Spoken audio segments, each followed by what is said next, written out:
speak with an author upstairs, and it's kind of cool because I keep wondering, I keep hearing people talking about writer's block and the interesting things that come with when a person believes they're being blocked from writing.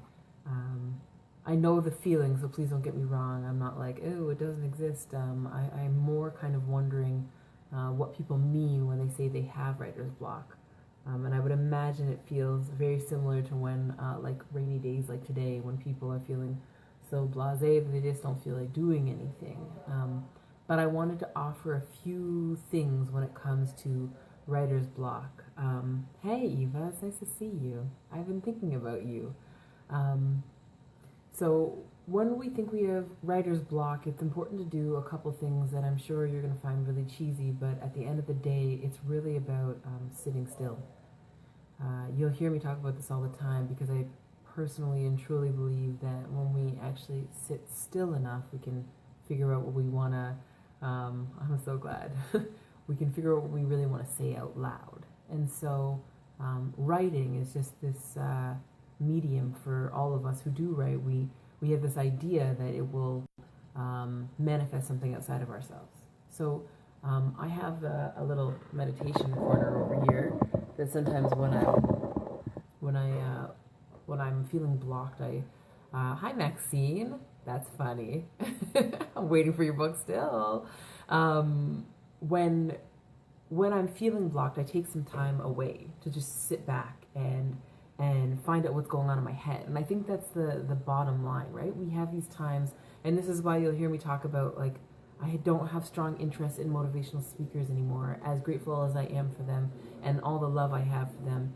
I'm kind of over it, and I think we're onto a new wave of understanding that we need to maintain momentum. And so with writing, it's about maintaining momentum. It's about writing something down when we're super inspired, but also choosing to write when we're not. And so what happens when we just can't write at all? Like, what happens when that comes up? Well, I'm really offering meditation. Sit still. Sit still. Get away from your computer and grab a pencil. And not a pen, unless you really like them. Some of them write really well. But grab something that feels a lot more tangible, especially for those of us who aren't millennials and born sometime before 2000, I don't know, sometimes before 1990. Take a, yeah. And so, like, and here's the next thing is that a lot of people, hi Auntie Faye, nice to see you. Hey Trisha. A lot of people think that meditation is this, like, oh, it has to be silent and all of these really interesting things, and I'm sure that's true for a lot of people. For me, it really is about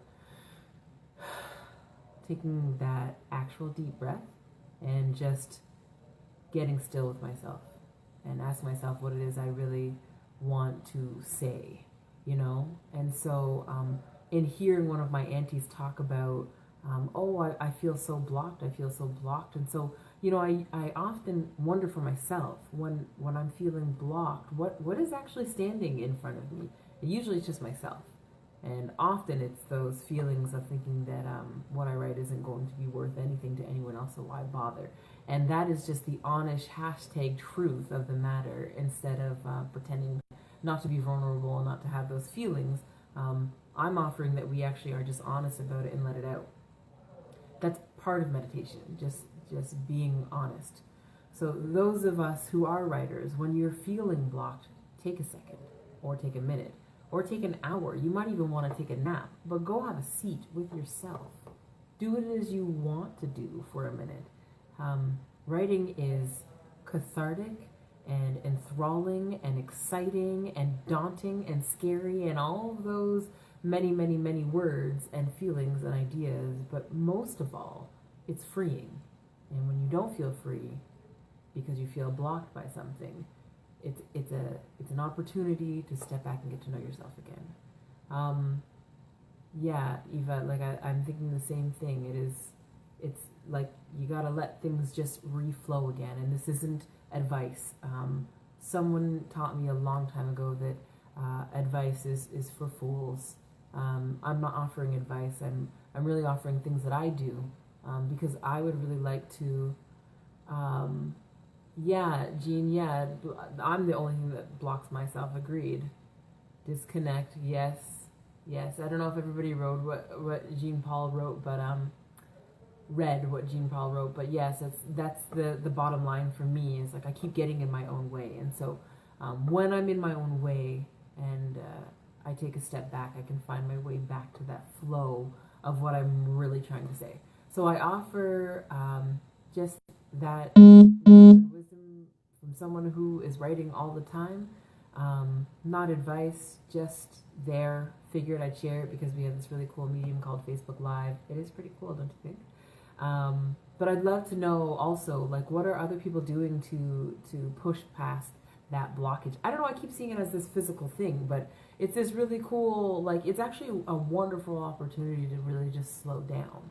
And when we actually allow ourselves the opportunity to slow down, I think we find the most beautiful things on the other side of that blockage. Anyways, guys, it has been an absolute pleasure. I don't want to take up too much of your time, and I'm honored at the time that we've got to spend with each other. So please, create a beautiful day. It's lovely and raining, and cuddle up with your babies or your partners or yourself and a pencil. Have a great day. Bye.